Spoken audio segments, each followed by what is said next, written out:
Hello everyone, I'm Bruffy1322 and this video is going to show the fastest fully upgraded Sports Classics cars in terms of top speed. We're quickly going to go over the slowest vehicles right now, and as always the position counter is in the top left with the actual top speed the car achieved in the top right. This video only focuses on straight line performance, so if you're interested in racing where braking, cornering and acceleration are all relevant, check the link in the description for the lap time testing series, and if you want to know more information about this testing, including the extent to which it's accurate and how useful it is for you personally, have a read of the full description as everything that you need is in there. This video lists all cars and is correct as of the Super Sport Series update. For vehicles added after that or other classes of cars, check the playlist linked in the second line of the description, and feel free to check out my Patreon if you want to get these testing results a few days before the videos go up every Thursday. So the Fagaloa, the newest vehicle from the game that is in this video, and unfortunately it is stone dead last in the Sports Classics class, only just over 80 miles per hour in terms of its top speed. That's even slower than all of what you would consider to be the slowest vehicles in the Sports Classics class, like the Tornadoes, the Manana, the Peyotes, that barely break 100 miles per hour. Unfortunately for the Fagaloa, it is below even those. Interesting that it does get such a good lap time in comparison to those, as we saw in the lap time testing video, but that is, as I mentioned in that video, because it gets essentially a spoiler modification with its visor increasing traction and allows it to be somewhat better through the corners. And then similar to the lap time testing video, we have sort of that really slow group first, then we've got this sort of middle group with these vehicles that aren't that quick, like the Frankensteiner and the Roosevelts, but you know, they're not too bad. Now, we saw a bigger difference in the lap time testing video between that middle group and then the next group, which was more the old classic style Sports Classics, like the 190Z, but here we don't see as much of a difference in their top speeds as we did for the lap times. And it's pretty disappointing really that, you know, two of the newer vehicles like the GT500 and the 190Z are only barely just being able to reach 110 miles per hour, and they're even below some of the much slower classic Sports Classic vehicles like the two Stingers. So, you know, there's more of a progression in terms of top speed, as we'll see throughout the course of this video, than what we saw in the lap time testing video, and there's a lot less cars that are closer together as you know, as we go through. So it's quite interesting to see that. Obviously the Sterling GT never had a great top speed, only 112 mile per hour, similar to the Stingers. 19th place that falls now, so it really is quite low down, and certainly the worst in terms of top speed when you're looking at all the sort of the new breed of Sports Classics. The Stromberg isn't that much better, just ahead of it with 112.8, one of the newest vehicles, but it's only in 18th place. And then we've got the Retinue in 17th place. The Retinue is kind of more for rallying, I guess you could say, so it's quite a big jump with its top speed to get to 116.5 miles per hour over the Stromberg, but its true strength is, you know, off-road, because it does have a decent off-road traction loss, especially for the Sports Classics class, which don't really have many other rally cars, you know, that have that good off-road traction loss. Just ahead of that Retinue is the Torero in 16th place. Just to let you know that when there are two vehicles that share the exact same top speed, as I think we've just seen from the Torero and the Retinue, the vehicle that gets the better lap time is the one that will be given the better placing. So the Torero is quicker around a track than the Retinue, so even though they had the same top speed, the Torero gets 16th place, whereas the Retinue is in 17th place.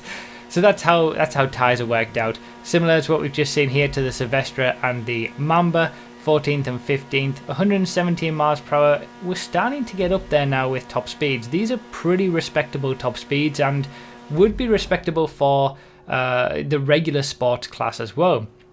The Ardent here falls into 13th place with 117.8, again very respectable, and the Sports Classics class has never really been too bad when it comes to top speed, and it's always had some very high top speed vehicles. In the past, it used to be a case that the Sports Classics class would have vehicles that had decent top speed but not very good traction around the corners. They never used to get spoiler modifications, things like that, so their lap times weren't that great, and they were always interesting to drive because they had that great top speed. But obviously now with this new breed of Sports Classics cars that we've seen, they're pretty much just glorified sports cars essentially. So Coquette Classic in 12th place, and then in 11th place we've got the Infernus Classic, both sharing exactly the same top speed of 118 miles per hour. Again, that's pretty much a bog standard top speed for a regular sports class vehicle, so you know, like I said, pretty respectable. As we move into the top 10, we've got an original, you know, from when the game first came out, vehicle with the JB 700, still in that top 10 for the Sports Classics class with a 119.3 mile per hour top speed. Very, very good, you know, and like I said, this is what the Sports Classics class is more known for, having vehicles that have respectable top speed, just not that great around the corners, and the JB 700 is pretty much, you know, the perfect example of that. Now in 9th place we have the Rapid GT Classic, one of the newer breed of sports classic cars with 119.8 mile per hour for its top speed, and this is kind of why the Rapid GT Classic is almost there but not quite with the top two in terms of lap time, because it's also just behind them in terms of top speed as well, so it doesn't really have an advantage anywhere, which is a bit of a shame for the Rapid GT Classic. The Casco is in 8th place with 120.0 exactly mile per hour top speed. Again, same thing as with the, we're seeing a much more of a mix between the old style of sports classics and the new style of sports classics with this list, because like I said, the old style of sports classics do still have some good top speeds, they just don't have the cornering capabilities that, for example, the Cheetah Classic has, which is in 7th place, only 0.3 of a mile per hour quicker than the Casco, but when you compare their lap time, the Cheetah Classic is a good 5 or 6 seconds per lap quicker, and that's just because of pure handling and acceleration is much better for the Cheetah Classic. It drives like a sports car, whereas the Casco drives pretty much like, you know, the old style of sports classics with lack of traction. Just ahead of the Cheetah Classic is the Turismo Classic. You can't separate these two, whether it's lap time or top speed, but the Turismo Classic does have just the edge of half a mile per hour improvement over the Cheetah Classic.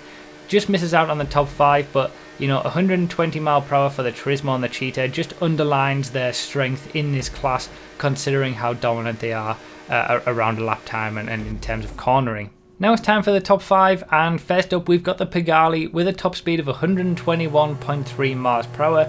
The Pegali has always been a pretty competent vehicle in terms of cornering and top speed, and the makeup of this top 5 is actually quite interesting because 3 of the vehicles are old style vehicles and 2 of them are very new vehicles. So again, these old style vehicles still mixing it up in terms of top speed.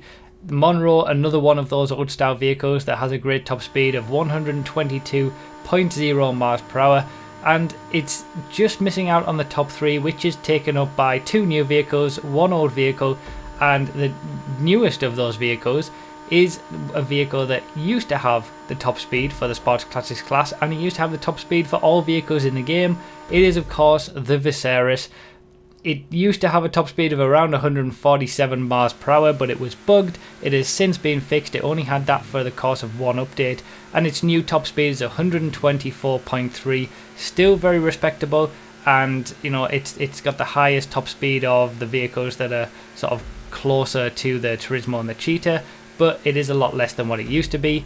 A surprise 2nd place now for the Z-Type. A lot of people might be thinking that the Z-Type would retake its number 1 spot with the Viserys being patched and slowed down, but the 126.3 mile per hour top speed that it has is only good enough for 2nd place now for this car that used to be the fastest car in the game when the first game was first released, quicker even than the Adder, and that leaves the number 1 spot to the Deluxo. At this point, feel free to subscribe if you haven't already for new testing videos every Thursday and update videos when new cars are released, and check out other classes in the playlist. But the Deluxo, pretty surprising this one. I didn't expect this when I was testing it, but it has a top speed of 127.3 miles per hour, putting it just ahead of the Z-Type and making it the fastest sports classic in the game, and that top speed would actually be good enough for pretty much just outside of the top 5 for top speed for the supercars class. That's how quick the Deluxo is. It's, you know, that goes for the Z-Type and the Viserys as well. Those are supercar levels of top speed that we're talking about here, but it is ultimately the Deluxo that is the number 1. Now, one thing to keep in mind with the Deluxo is that it is a lot slower when you are in hover mode. So if you're flying, you will be going at a slower speed. It's quicker to actually, if you're just going in a straight line, be driving rather than flying with the Deluxo. but the flying does have the ability to just go over things. So yeah, as you can see from the comparison between the Deluxor and the Fagaloa, it's pretty crazy how the speed difference is from the top end of the Sports Classics class to the bottom end, and we have a legitimate new number one in the Sports Classics class, dethroning the Z-Type for the first time, you know, ever really, legitimately anyway, without the use of a bug, which is what the Viserys had. And the top three are all pretty interesting vehicles in terms of their top speeds, pretty dominant, but ultimately the Deluxor is the number one. You can't use it in regular races though, of course, so the Z-Type is still the number one in that respect if you're doing regular Sports Classic races and it's all about top speed. But for anything else, it is just still the Turismo or the Cheetah Classic. Those are basically your two options. So that's pretty much it. Remember to read the description for more info, comment with your thoughts, like the video if you enjoyed it, found it helpful, subscribe for more, and consider supporting on Patreon. Thank you all so much for watching, I really do appreciate it, and I'll see you next time.